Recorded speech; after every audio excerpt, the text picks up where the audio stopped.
Alright everyone, we have a new wave of polling that has come in from several polling firms actually as of the last few days, and it shows that Trump now maintains a lead in every competitive state. In Pennsylvania he had been down slightly. It looks like that has changed. So I'm going to take you through this polling. Several polling firms. Again, with the general election matchup polling being pretty lopsided. Again, a 6-point shift from 2016, a little bit more than that now, actually. And way, way better for Trump than 2020, like light years ahead. It's not even comparable. Again, he never led at any time in the aggregate then, and there were only ever a couple of polls that showed him up like a point or two.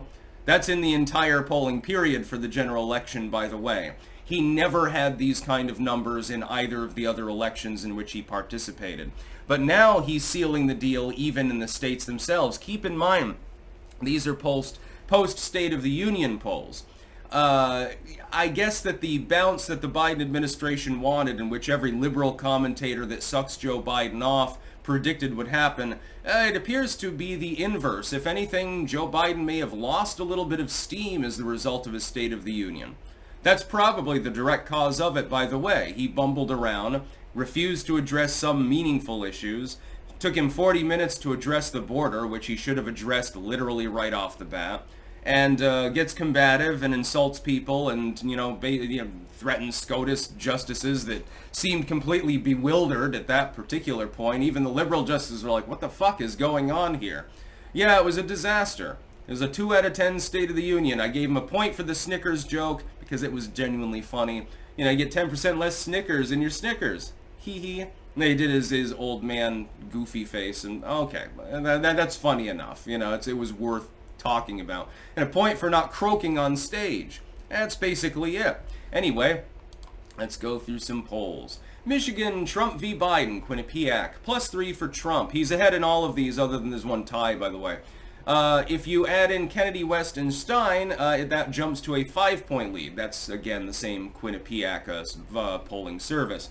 And, again, as predicted, when you throw the third-partyist into the race, Trump does better because Jill Stein and Cornel West are dedicated leftoids. They're going to drain some of the far-left vote that Biden keeps incoherently attempting to court with his Gaza messaging, actually. It's not working so well. And then you've got RFK Jr. He was a long-term Democrat. He is a fucking Kennedy. People swore up and down that I was wrong when I said it wouldn't really have a meaningful impact on the outcome of the race. They said, no, it's going to stop Trump. He's jumping in as an independent to stop Donald. I said, don't worry about it too much. He's not going to drain any more votes from Trump than from Biden anyway, because he's going to grab up a bunch of crossover Union Dems in the Rust Belt, and that's basically it. Pennsylvania, Trump +4. Another one from Fox has him at +2. Arizona, +4. That's Fox News. And also Pennsylvania in the 5-way race, there is a tie. So, a little statistical noise there. In a tie, I think that Trump wins, by the way. The Hill and Emerson in that same matchup has him at +4 in Pennsylvania. And also in Arizona with a 5-way race, +4 from Fox. Noble Predictive Insights, Nevada. Trump v. Biden, +5. Trump v. Biden v. everyone else in the fucking world, +7. In Ohio, I don't know why they're bothering to poll at all because Trump has maintained a double-digit lead there pretty much the whole time. ONU was doing a bunch of Ohio polling. They've also got Senate seats. Ohio Senate, Brown versus Moreno. Brown, +6. Those are all pro-Dem. Looks like their Senate seat is going to remain blue, most likely. Although, it's close enough so that it's plausible. It could be that it doesn't happen. You've got Alaska, Peltola ahead of there. And then we've got to look at the job approval for Joe Biden. He has pretty much flatlined. He has restabilized.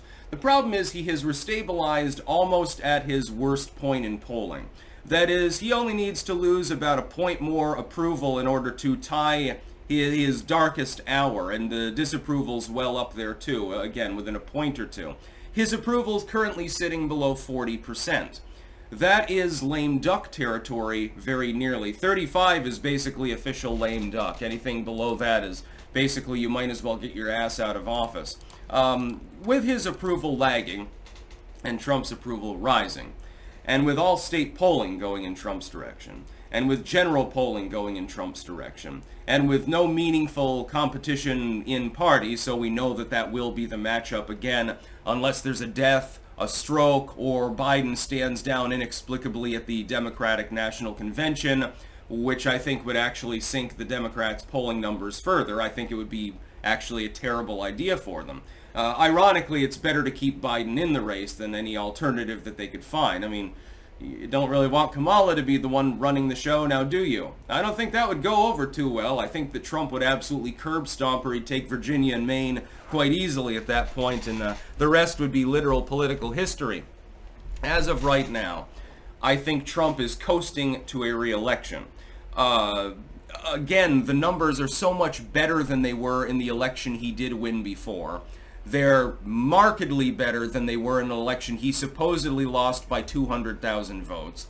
Literally everything is lining up for him. New polling countermanding the original, probably cooked poll, saying, well, if Donald Trump is actually indicted, he's going to lose support. That's funny.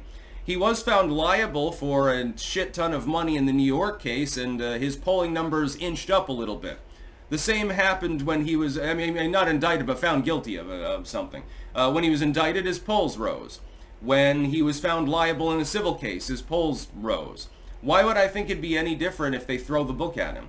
Hell, again, we might see a moment this November, and I hope that we do, where Donald Trump emerges from the Mar-a-Lago, where he's been holed up like goddamn Napoleon in exile, with an ankle monitor on.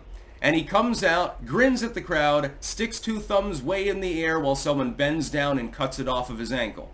We may actually be privileged enough to see a moment that hilarious.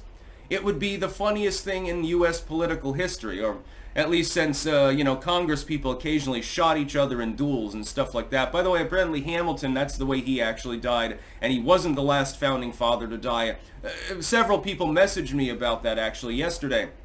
I can't remember the last one to die. I could have sworn it was Hamilton. Apparently I was wrong.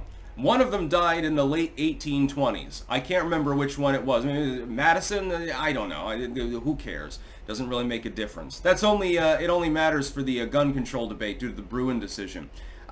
This polling shows Trump well ahead.